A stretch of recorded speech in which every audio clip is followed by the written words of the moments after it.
नमस्कार और अस्सलाम वालेकुम दोस्तों, आप सभी का स्वागत है हमारे YouTube चैनल TCS में। तो आज हम देखने वाले हैं creating table with select statement और फिर अपडेट स्टेटमेंट भी हम देखने वाले हैं। तो ये बहुत ही इंटरेस्टिंग टॉपिक है, आप इसे देखें और इसे अच्छे से समझें। ओके, तो चलते स्टार्ट करते हैं। शाद 10 and SQL workshop, SQL command. अब हमें जानना ये है कि हम कैसे एक टेबल को क्रिएट करेंगे with the help of select statement. Okay, तो इसका मतलब क्या होता है। सपोज आपके पास एक टेबल है। अभी तक हम जो employ table means M table के ऊपर हम काम कर रहे थे, तो उस टेबल के अंदर जितनी भी रिकॉर्ड्स हैं उन सभी रिकॉर्ड्स को अगर मुझे एक नए टेबल के अंदर इंसर्ट करना हुआ, मतलब आपको सेम एक और टेबल बनाना होगा, तब आप क्या करोगे। वहाँ पर आप एक क्रिएट स्टेटमेंट इस्तेमाल करोगे, फिर उसके बाद से उसके अंदर इंसर्ट करोगे और बार बार आपको चेक करना होगा कि क्या वो जो इन्फॉर्मेशन मैं वहाँ इंसर्ट कर रहा हूँ वो हमारी जो ओरिजिनल टेबल है उसी की तरह है या नहीं है। ये प्रॉब्लम आ सकती है, तो आपको ये सब करने की ज़रूरत नहीं है। यहाँ ओरेकल डेटाबेस ने हमें एक बहुत ही सिंपल क्वेरी हमें ये किया, प्रोवाइड कराया है, जिसकी हेल्प से हम क्या कर सकते हैं, एक टेबल के अंदर रखी हुई डेटा को हम दूसरे टेबल के अंदर डायरेक्ट इंसर्ट कर सकते हैं, कोई भी लफड़े के साथ नहीं। ओके, तो चलिए वो देख लेते हैं। यहाँ पे क्या करेंगे, क्रिएट टेबल। अब टेबल हमें क्या क्रिएट करना है, एम्प्लॉयज़। मैं यहाँ डबल एस कर देता हूँ क्योंकि ऑलरेडी मैं एम्प्लॉय टेबल में यहाँ क्रिएट कर चुका हूँ। अब सेलेक्ट कीवर्ड का इस्तेमाल करूँगा, एम्प्लॉय नंबर, फिर एम्प्लॉय नेम, फिर जॉब, फिर यहाँ है हायर डेट, फिर है सैलरी, फिर उसके बाद से है कमीशन। ओके, अब हमें इसे फेच कहाँ से करना है, फ्रॉम एम्प टेबल। ओके, अब हमें क्या करना है, इसे अब हमें रन करना है। तो रन करने से पहले हम क्या करते हैं, इस क्वेरी को हम पहले देख लेते हैं कि कौन कौन सी इंफॉर्मेशन हमारे पास आने वाली है इस नए टेबल के अंदर। ओके, तो मैं इसे क्या करूँगा, हाईलाइट करूँगा और इसे रन करूँगा। यहाँ पर देखो, employ number, employ name, job, hire date, salary, commission. Okay, पूरी टोटल 14 रो हमें मिल रही है और इसके अंदर सारे इंफॉर्मेशन है जो जो हमें चाहिए और जो जो हमें इस न्यू टेबल के अंदर हमें इंसर्ट करना है। ओके, तो हम क्या करेंगे, इसे रन करते हैं। हमने जब रन करा तो देखो यहाँ टेबल क्रिएटेड हमें बताता है, टेबल क्रिएटेड हो चुका है। अब हम क्या करते हैं, यहाँ सेलेक्ट स्टार फ्रॉम, गेस करो क्या मैं लिखूंगा, एम्प्लॉयज़। ओके, एम्प्लॉयज़ टेबल के अंदर की सारी इंफॉर्मेशन अगर मुझे देखनी हुई तो वो मैं ऐसे करूँगा और देखो यहाँ पर हमें पूरी डेटा हमें यहाँ पर मिल रही है जैसे हमें एम्प्लॉय टेबल के अंदर हमें मिलता था। तो आप ऐसे एक नए टेबल को क्रिएट कर सकते हो, आप क्रिएट और सेलेक्ट स्टेटमेंट की हेल्प से। ओके, अब हमें देखना ये है कि क्या इन दोनों की जो डेटा टाइप है वो सेम है या नहीं है। तो यहाँ डिस्क्राइब मैं करता हूँ, तो सबसे पहले मैं एम्प टेबल को डिस्क्राइब करता हूँ।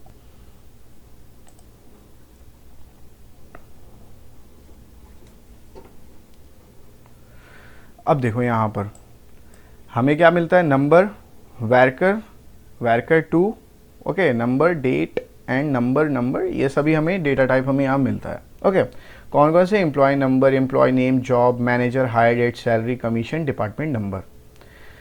अब मैं क्या करता हूँ, अब मैं एक और डिस्क्राइब मैं करता हूँ और अपने एम्प्लॉयज़ टेबल के अंदर की सारी इंफॉर्मेशन मैं देखता हूँ और इसकी डेटा टाइप मैं देखने की कोशिश करता हूँ कि क्या वो एम्प्लॉय एम्प टेबल के तरह ही है या कुछ उससे डिफरेंट है।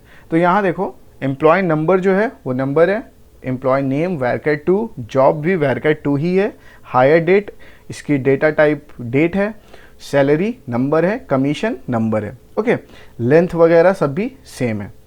तो आप देख रहे हो यहाँ पर कि आपको जो टेबल आपको यहाँ जो दिख रहा है और इसके अंदर जो रिकॉर्ड्स हमें दिख रही है वो सब चीज़ सेम है। यहाँ पर कोई भी चीज़ यहाँ डिफरेंस नहीं है इन दोनों टेबल के बीच में। ओके, हाँ, बस डिफरेंस ये है कि मैं यहाँ जो एट्रीब्यूट्स यहाँ जो मैं फेच कर रहा हूँ और इस टेबल के अंदर जब मैं इंसर्ट कर रहा हूँ वो बहुत ही अलग है, मतलब कम है।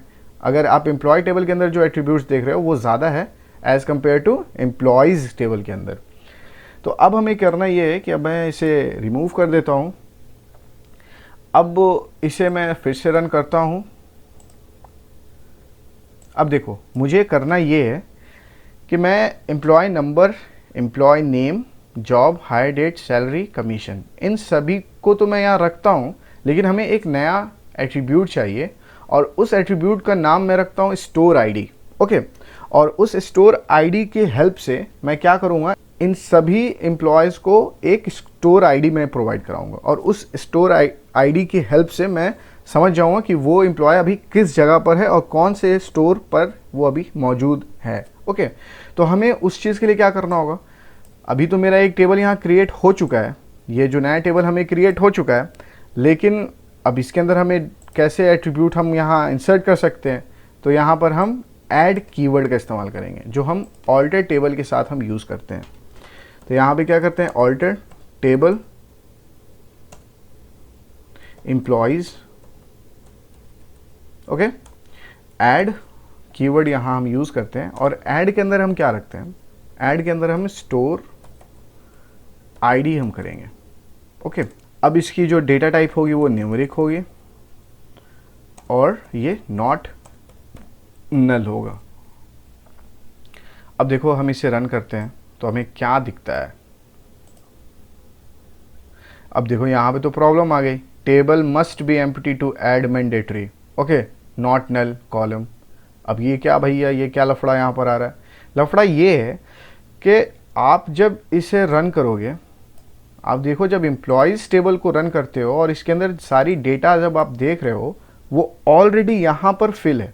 ओके, यहाँ पर 14 रो फिल है, इसके अंदर डेटा है, मौजूद है। अगर मैं एक नए एट्रीब्यूट को क्रिएट कर रहा हूँ एक टेबल के अंदर, तो हमें उस टेबल के अंदर कहीं पर भी नॉट नल नहीं रहना चाहिए, मीन्स वहाँ पे नल वैल्यू नहीं होनी चाहिए, बिकॉज ये तो ऑलरेडी यहाँ पे बहुत सारी वैल्यू है ना। अब इसके अंदर आप एक और एट्रीब्यूट आप इंसर्ट करोगे और फिर आप कहोगे कि इसके अंदर सारी नल वैल्यू होगी, तो आप कैसे कर सकते हो, नॉट नल आपको तो करना नहीं होगा। तब आप यहाँ पर इस चीज़ को क्या करना, रिमूव कर देना। अब जब इसे रिमूव करके जब मैं इसे रन करूँगा तो देखो टेबल ऑल्टर्ड हो गया। अब जब मैं इसे फिर से रन करता हूँ एम्प्लॉयज़ टेबल को, तो यहाँ देखो हमारी स्टोर आईडी हमें यहाँ पर मिलती है। अब अभी इसके अंदर फ़िलहाल कोई डेटा नहीं है, कोई रिकॉर्ड नहीं है। अब मैं यहाँ पर अपडेट कीवर्ड का इस्तेमाल करके इसके अंदर सारी डेटा को इंसर्ट करूँगा। ओके, तो ऐसे आप क्या करोगे, ऐड कीवर्ड का इस्तेमाल करोगे और यहाँ पर आप क्रिएट और सेलेक्ट स्टेटमेंट के साथ आप एक नए टेबल को क्रिएट कर सकते हो। ओके, तो इसको अभी मैं फ़िलहाल रिमूव कर देता हूँ क्योंकि इसकी ज़रूरत नहीं है हमें। अब हम क्या करते हैं, अपडेट कीवर्ड का इस्तेमाल करते हैं। तो यहाँ हम सबसे पहले क्या करेंगे, अपडेट एम्प्लॉयज़, ओके, सेट। अब हमें सेट करना है, सेट क्या करना है, किस एट्रीब्यूट के अंदर हमें डेटा सेट करना है। तो हमें स्टोर आईडी जो एट्रीब्यूट्स है उसके अंदर हमें डेटा सेट करना है। यहाँ पर हमें लिखना है, सपोज यहाँ मैं 3 करता हूँ, स्टोर आईडी 3। अगर मैं इसे रन कर देता हूँ अभी, तो हमें कोई एरर नहीं शो करेगा, लेकिन क्या प्रॉब्लम आएगी कि ये जितने भी यहाँ रो है ना, 14 रो, इन सभी में 3333 इंसर्ट हो जाएगा। अब ये क्या प्रॉब्लम आ सकती है यहाँ पर कि हमारा जितना भी एम्प्लॉयज़ है और जितने भी एम्प्लॉयज़ यहाँ काम कर रहे हैं वो सभी स्टोर आईडी 3 में काम कर रहे हैं भैया। तो ये तो प्रॉब्लम आ सकती है यहाँ पर। तो हमें क्या करना होगा, इसे वेयर क्लॉज का इस्तेमाल करना होगा। तो वेयर क्लॉज कैसे हम करेंगे, वेयर